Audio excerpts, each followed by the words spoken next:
Esta es una producción de Grupo Fórmula. Encuentra más contenido como este en radioformula.mx. La pandemia y la crisis educativa, que de todas las crisis, la económica, la sanitaria y de las demás, tal vez la crisis educativa es la que va a tener repercusiones a más largo plazo sobre la vida de las personas, sobre las nuevas generaciones y sobre la economía de los países, ¿eh? Así es, Eduardo. Recientemente se publicó un artículo en la BBC que habla pues de este efecto. Va a ser más profundo en el caso de la educación, como tú dices, más de mediano y largo plazo, más horizontal y va a tener un efecto multiplicador. Ya lo decía también Alejandra Ruiz la semana pasada. Está destruyendo todo el ecosistema educativo alrededor. Y recientemente este artículo decía pues que hay 6 efectos negativos que se están identificando en América Latina. Y la verdad es que son muy de sentido común. Primero, el efecto negativo de la interrupción del aprendizaje. El daño es evidente, pero es mayor entre los pequeños y los que estaban a punto de egresar. Se van a generar déficit de ciertas destrezas básicas como leer y sumar y restar, que va a ser difícil rescatar en un futuro.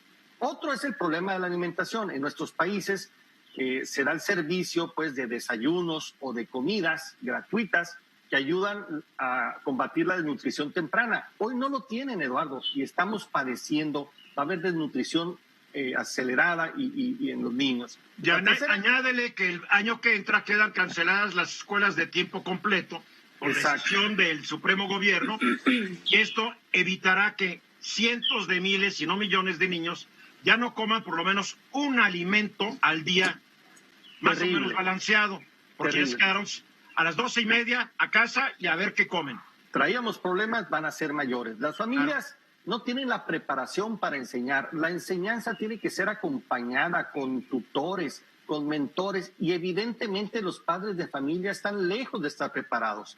La cuarta es la desigualdad en el acceso a las clases digitales. Muy pocas escuelas estaban preparadas. Desafortunadamente no solamente es difícil el acceso a Internet, es caro. Es también difícil tener una computadora y la verdad es que sí va a haber una desigualdad en la calidad de educación que se va a profundizar. 5. David Calderón, el presidente ejecutivo de Mexicanos Primero, el otro día en este programa nos platicaba que la pérdida de 3 meses en aula de los niños mexicanos va a equivaler a la larga a la pérdida de 3 años de educación. Sí, en los países desarrollados va a equivaler a 1 año de pérdida. En países como México, con sistemas deficientes, 3 años perdidos. Exacto. Se va haciendo un efecto acumulativo y es mayor en quienes más atrasados estaban. La quinta es el incremento en el abandono escolar. La inscripción está bajando y lo desafortunado de esto es que muchos niños que hoy abandonan la escuela ya no van a regresar una vez que termine la pandemia. Y algo que también preocupa y duele mucho, la violencia doméstica y embarazos prematuros. La violencia familiar se ha disparado, ahí están las cifras oficiales que están incontenibles, pero particularmente nuestras niñas son las más afectadas. Están expuestas a abusos y relegadas a labores del hogar, domésticas, en detrimento de su tiempo para la escuela, para su esparcimiento o para su descanso. Tenemos un grave problema, Eduardo, y yo creo que es urgente establecer un consejo de expertos, de gente que le conozca que recabe la información de los impactos y empiece a generar medidas para mitigar daños y estrategias para recuperar lo perdido, porque esto sí puede ser una debacle terrible para el futuro de nuestro país. A ver, nomás quiero regresar al tema grave de la deserción, porque a veces la gente no entiende qué significa. De 100 niños que entraron a primaria en 2002, solamente 73 acabaron la prepa, llegaron a la prepa, acabaron la secundaria. De los 100 niños que empezaron la primaria, solamente 47 acabaron la preparatoria. El problema es que de esos 100 niños, solamente 35 tuvieron un lugar para estudiar en la universidad. El problema también es que la mayoría de las universidades pues no cumplen con su objetivo de realmente dar una instrucción de calidad. O sea, esto es una tragedia. Sí, Luis Miguel. Nomás para completar el comentario que decía Marco, no hay en un país desigual mayor factor de igualdad de oportunidades que la educación. Claro. En ese sentido, hay un séptimo efecto sumado a los 6 y es las desigualdades que ya tenemos como país se van a agudizar en oportunidades de acceso a mercado laboral, de generación de riqueza, y también aguas con eso. Félix. Yo iba a comentar algo similar. Ahora que mencionaba Marco sobre el tema de acceso a Internet, obviamente hay quienes tienen el acceso y quienes tienen acceso a clases particulares y a profesores más o menos de buena calidad, unos mejores, otros peores, pero bueno, tienen el acceso. Hay quienes no tienen acceso. Es una gran minoría, hay que aclarar. Sí, que es una gran minoría. Estoy de acuerdo. Estoy de acuerdo en que es una gran minoría. Y los otros, hay quienes no tienen acceso ni a las clases por televisión. La brecha que provoca este problema de tecnología y de acceso a la tecnología se va a hacer aún más grande, va a ser un canal, ya no es una brecha. Y vamos a ver cómo se puede subsanar.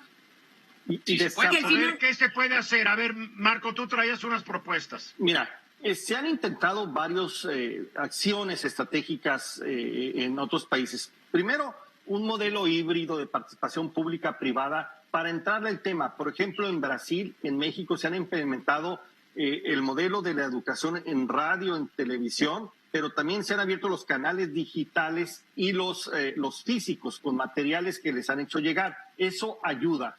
Hay alianzas públicas privadas, se han puesto las pilas. En el caso, por ejemplo, de Perú, Telefónica con Facebook, con el Banco Interamericano de Desarrollo y el Banco de Desarrollo de América Latina, y llevó el Internet para todos y les dio una opción y les llevó dispositivos.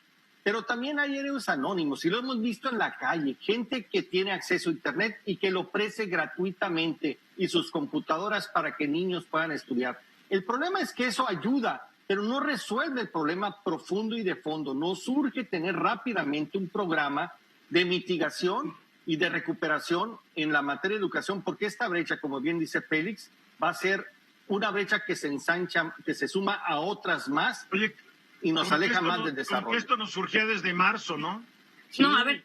Estamos muy lentos, apenas estamos reaccionando en abrir la cobertura. A ver, Paula.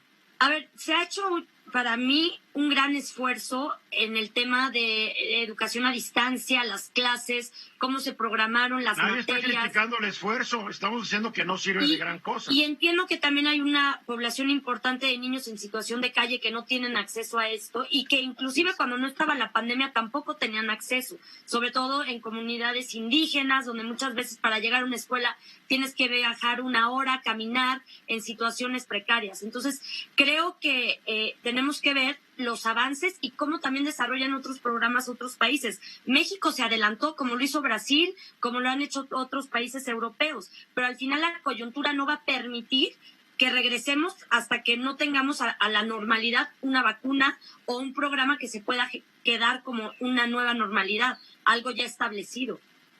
Luis Miguel. Hola. En buena medida nadie estaba preparado para que esto fuera una crisis tan larga. Entonces, la gran pregunta es, la batería de medidas que se anunciaron en una primera etapa no alcanzan.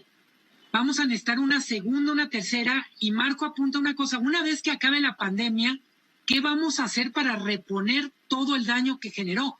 En ese sentido, tendríamos que estar pensando fase 2, fase 3, fase 4, requiere mucha generosidad de todos, requiere, como en otros temas, superar la polarización.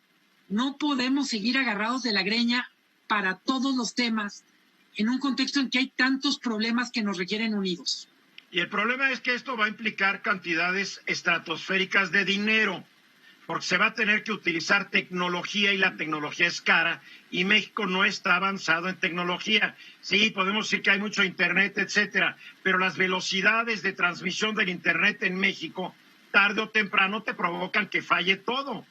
Hay veces que no puede uno hacer un programa. ¿Cuántas veces nos congelamos en este programa? Porque el ancho de la banda y la velocidad no dan.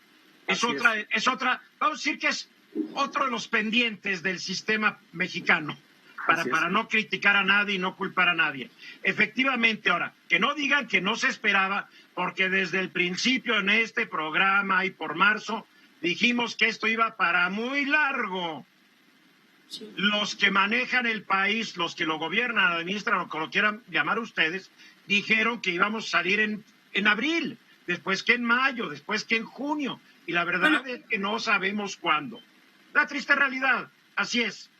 Y también otra cosa, también es promesa del gobierno federal, vamos a ver si se logra, tener internet en todo el territorio mexicano para el 2021, que eso también ¿Y va... de qué sirve que sea un internet que ¿Con se qué te mueva a la conectas? velocidad de un trenecito? Bueno, Ahí pero es a un lo que avance, voy. Eduardo, o sea, nada No, les es que tú gusta. te satisfaces tal vez con pocas cosas. Yo, No. exijo calidad, Paola. Sí, por Yo eso, exijo pero pues calidad. Yo hay merezco, que como empezar ciudadano con de algo. un país, merezco lo mejor. No lo hay, se va.